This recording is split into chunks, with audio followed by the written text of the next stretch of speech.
Paz do Senhor. Eu quero compartilhar aqui com os irmãos um pequeno estudo com relação à posse de Canaã, né? E alguns estavam falando que Abraão ele tinha posse da terra de Canaã, né? O que nós vemos aqui que não é verdade. Para começar, acho interessante esse texto aqui, né?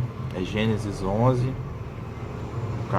o versículo 31 vai dizer: tomou Tera a Abraão seu filho e a Ló filho de Harã, filho de seu filho, e a Sarai sua nora, mulher de seu filho Abrão ainda. E saiu com eles de Ur dos Caldeus para ir à terra de Canaã, e vieram até Harã e habitaram ali. E foram os dias de Tera 205 anos, e morreu Tera em Harã. Então aqui nós vemos que, muito embora ele comece aqui, né, falando tomou Tera a Abraão, na verdade isso aqui é uma prioridade pela idade, né? Nós vemos que Tera já era bem velhinho, estava prestes a morrer, né? E ele saiu com Abraão. Então, como ele era o pai, ele ganha prioridade aqui. Então fica dessa forma, né? Mas na verdade Abraão que era o líder já, porque o pai dele era muito velho.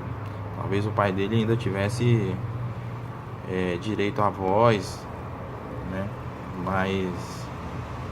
Mas não apitava mais, né? Apitava muito. Aqui também temos em ti serão benditas todas as famílias da terra. E quando ele saiu dali de Harã, ele tinha a idade de 75 anos. Então ele saiu de Ur dos Caldeus e foi em direção a Canaã, mas parou num lugar chamado Harã. Depois eles saíram de Harã. Ali ele já tinha multiplicado o seu gado, já tinha aumentado as suas posses, e aí eles saíram para ir à terra de Canaã. E aí eles foram, né? Chegando lá, eles foram até um lugar onde havia o Carvalho de Moré, que é o mesmo lugar que às vezes conhecemos os Carvalhais de Manre, né? Um lugar que eles chamam de Carvalhais de Manre.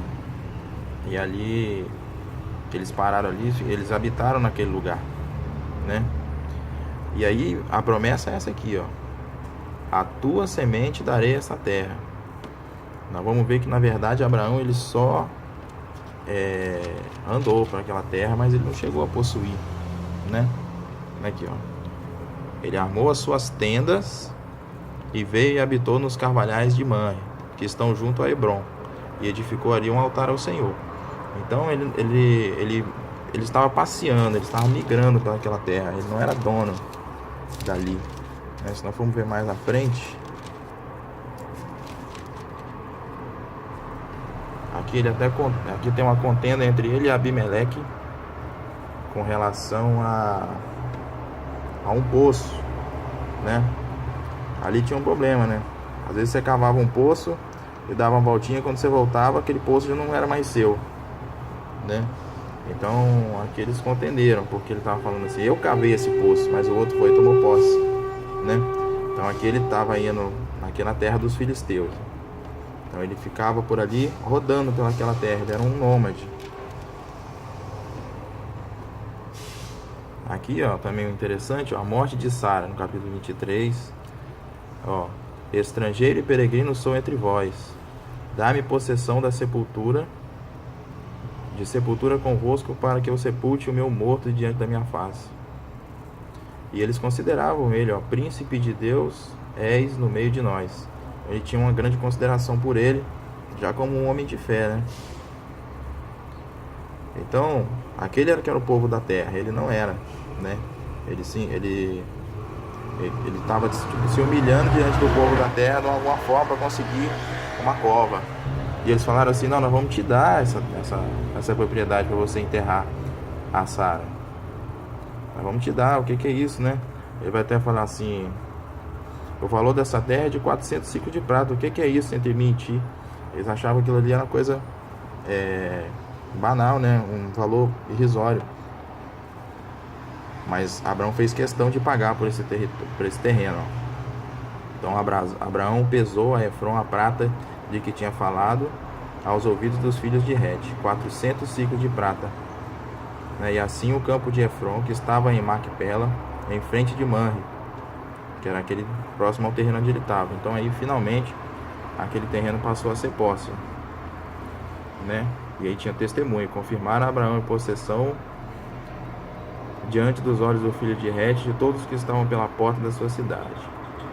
E sepultou Abraão a Sara, sua mulher, na cova do campo de Macpela, em frente a Manre, que é Hebron, na terra de Canaã. Nós sabemos que logo depois, né, o Jacó ele vai para o Egito e o povo ele fica lá por 400 anos, né? Até esse momento da saída de Jacó, ele ainda é um peregrino, ele ainda não é dono de nada. E aí aqui nós temos em Atos, no capítulo 13, tem um discurso de Paulo interessante, né? Vai dizer aqui: e levantando-se Paulo e pedindo silêncio com a mão, disse: varões israelitas, e os que temeis a Deus, ouvem.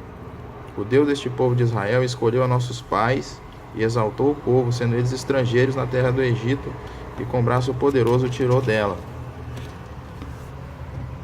E suportou os seus costumes no deserto por espaço de quase 40 anos, destruindo as 7 nações na terra de Canaã, deu-lhes por sorte a terra deles. E depois disso, por quase 450 anos, lhes deu juízes até o profeta Samuel, e depois pediram um rei, e Deus lhes deu por 40 anos a Saul, filho de Quis, varão da tribo de Benjamim, e quando este foi retirado, lhe levantou como rei a Davi, ao qual também deu testemunho e disse: achei a Davi, filho de Jessé, varão conforme meu coração, que executará toda a minha vontade. Então aqui, somente depois da destruição das 7 nações que habitavam na terra e a volta do povo, com Josué, é que finalmente eles tomam a terra para si, após vencer essas batalhas, Então realmente foi muito tempo para que se cumprisse, isso daí, mas ainda falta aquela questão, em ti serão benditas todas as nações da terra. Isso aí é algo já escatológico, algo que ainda não aconteceu, mas breve virá esse tempo, Aí espero que os irmãos tenham um proveito com esse estudo aí, que tenha crescido aí. A paz do Senhor.